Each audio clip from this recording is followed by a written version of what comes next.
ایک صاحب اور ایک راج، مطلب سرمایہ سے راج کرنے والا جو ہوتا ہے اسے سامراج کہتے ہیں۔ اب ہم سامراج کسے کسے کہہ سکتے ہیں؟ دیکھیں، پہلے ہم ہسٹری میں جائیں تو پاکستان پہ سب پہلے انگریز حکومت کرتے تھے، ہم انگریز کو سامراج کہتے تھے کیونکہ وہ پیسہ لگاتے تھے یہاں سے، جو ہمارے ذرائع پیداوار تھے وہ یہاں سے اٹھا کے لے جاتے تھے اور ہمیں وہی چیز مینوفیکچرنگ کر کے دیتے تھے، ہم انہیں سامراج کہتے تھے۔ 1945 کے بعد انگریز سامراج تو چلا گیا، اس کے بعد پوری دنیا پہ راج کیا امریکہ نے۔ امریکہ جو ہے وہ امریکی سامراج جو ہے اس نے آج تک مختلف طریقوں سے، مطلب ان کا طریقہ کار مختلف تھا، جو کہ انگریزوں کا طریقہ کار تھا وہ آ کے قبضہ کر لیتے تھے کسی بھی ملک کو۔ امریکہ کا طریقہ کار یہ نہیں ہے، وہ قبضہ تو کچھ ملکوں کو انہوں نے کیا ہے لیکن اس پہ بھی انہوں نے ختم کر دیا۔ وہ آ کے ہماری حکومتوں پہ کنٹرول کر لیتے ہیں، جو ہمارے حکمران ہیں، جو ہمارے یہاں پہ لوکل کمپنی ہیں، جیسے دوست نے کہا کہ نیشنل ملٹی نیشنل کمپنیز ہیں، ان کے تھرو وہ ہمارے اوپر راج کرتے ہیں۔ تو اس وقت جو سامراج ہے وہ امریکہ ہے ہمارے اوپر۔ اب اس وقت دنیا میں ایک اور لڑائی چل رہی ہے، وہ کیا ہے جی؟ وہ سامراج کی آپس میں لڑائی ہے۔ وہ ایک سامراج کہتا ہے کہ میں بڑا سامراج ہوں، دوسرا سامراج کہتا ہے نہیں اب میں بھی سامراج ہوں۔ ان کی ایک آپس میں لڑائی چل رہی ہے۔ اصل جو مسئلہ ہوتا ہے وہ یہ ہوتا ہے کہ ان کی جو پروڈکٹ ہیں ان کو سیل کرنے کے لیے انہیں منڈیاں چاہیے ہوتی ہیں، ان منڈیوں کی ایک جنگ ہوتی ہے۔ آپ نے یہ دنیا میں جو لڑائیاں دیکھی ہیں، یہ جو جنگیں ہوتی ہیں، یہ جنگ جو ہوتی ہے نا، یہ ہمیں کچھ اور نظر آ رہی ہوتی ہے۔ اس کے پیچھے حقیقت یہ ہوتی ہے کہ جو یہ سامراج ہوتا ہے اسے اپنی پروڈکٹس دنیا میں بیچنے کے لیے، ان کے پاس چونکہ اب صنعت بڑھتی جا رہی ہے، پروڈکشن بہت زیادہ ہو گئی ہے، ان کو منڈیاں چاہیے ہوتی ہیں۔ اس کے لیے جیسے امریکہ ہے، اس کو اسلحہ بیچنا ہے، اب وہ اسلحہ اپنے ملک میں تو لڑائی کروا کے نہیں بیچے گا، اب وہ اسلحہ بیچے گا کہاں پہ؟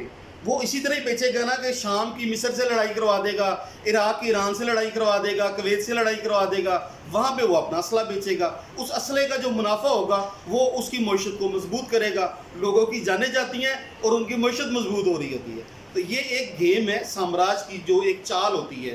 اور دوسری جو ہمارے ملک پہ ہے، وہ اس وقت بھی جو یہ ساری آپ جو ڈرامے بازی دیکھ رہے ہیں، یہ ساری سامراج کی مطلب چال ہے، اور اس میں یہ حکمرانوں کی آپس میں کرسی کی لڑائی ہے۔ عوام پس رہی ہے۔ عمران خان اگر حکومت چھوڑ کے گیا ہے، آج کوئی بھی اس سے نہیں پوچھ رہا، وہی اپوزیشن آج نہیں پوچھ رہی اسے حکومت میں آ کے بھی آپ نے یہ جو مہنگائی کی ہے، یہ کرپشن کی ہے، اس کا جواب دیں۔ وہ اس کا جواب نہیں دے رہا، وہ ایک نیا نعرہ لے کے آ گیا، امریکہ مرد آباد۔ بھئی امریکہ اگر مرد آباد ہے، اس وقت کیوں نہیں تھا جب آپ حکومت میں تھے؟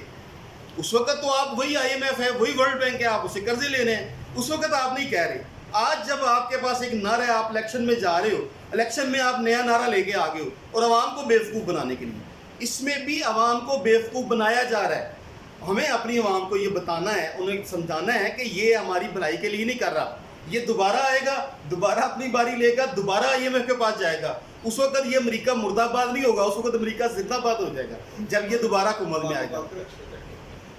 وہ ان سے اپنے مفادات لے گا، وہ اسی امریکہ کے پاس جائے گا۔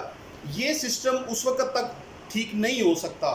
کوئی ایسی پارٹی جو یہاں پہ آ کے اپنی پالیسیز جب تک چینج نہیں کرے گی، جب تک وہ ایسی پالیسی عوام دوست پالیسیز نہیں لے کے آئے گی، لوکل جو انڈسٹری ہے وہ نہیں لگائے گی، ہوم انڈسٹری نہیں لگائے گی، ہم امریکہ سے چھٹکارا نہیں پا سکتے۔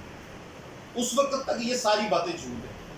یہ ایک سوچنے کی ضرورت ہے، ہمیں عوام کو بتانے کی ضرورت ہے۔ اس کے لیے سب دوست جو ہے نا وہ پریپیئر ہوں، اپنے آپ کو تیار کریں اور عوام کو بتائیں کہ یہ جھوٹ بول رہا ہے، اور یہ جو دوسری پارٹی ہیں نون لیگ وہ تو ہے ہی چور، اس کے بارے میں کسی کو بتانے کی ضرورت ہی نہیں ہے، انہوں نے پہلے کیا کیا ہے، اور اب اگر وہ آئے ہیں تو اب بھی وہ کوئی ایسا کام نہیں کر کے جائیں گے جو عوام دوست ہوگا۔ ابھی بھی وہی کریں گے جو عوام ان کو امریکہ کو خوش کرنے کے لیے کریں گے، یا وہ ایسے ہی کام کریں گے جس کے ان کے سرمایہ میں اضافہ ہو۔ پبلک کے لیے کچھ نہیں ہوگا۔ ہم لوگ پہلے بھی پستے آ رہے ہیں، ہم آگے بھی پسیں گے، اور مزید ہمارے اوپر ٹیکسز بھی لگیں گے، مزید بلز، یہ جو بجلی کے بل ہیں، گیس کے بلز ہیں، اس میں جو ٹیکس لیتے ہیں وہ ہمارا خون نچوڑتے ہیں۔ ڈائریکٹلی تو وہ ہم سے نہیں مانگتے پیسے، لیکن ہمیں لوٹنے کا جو طریقہ کار ہوتا ہے ان کا، وہ یہی ہوتا ہے کہ وہ ٹیکس کی شکل میں پیٹرول پہ ٹیکس لگا دیا، گیس پہ ٹیکس لگا دیا، بجلی پہ ٹیکس لگا دیا، اور یہ بزنس پہ ٹیکس لگا دیے۔ وہ اس طریقے سے ہم سے پیسہ نچوڑتے ہیں، اور وہی پیسہ وہ IMF کو اور ورلڈ بینک کو جا کے تو اس کی سود کی شکل میں ادا کرتے ہیں، اور وہ عوام کا پیسہ ہوتا ہے۔ یہ جتنے ترقیاتی فنڈز ہوتے ہیں یہ عوام کے پیسوں سے سارا کچھ ہو رہا ہے، یہ سرمایہ داروں کا کچھ نہیں ہوتا، اپنا پیسہ ان کا بڑا ہوتا ہے، عوام کا پیسہ وہ نچوڑے ہوتے ہیں۔ بہت شکریہ۔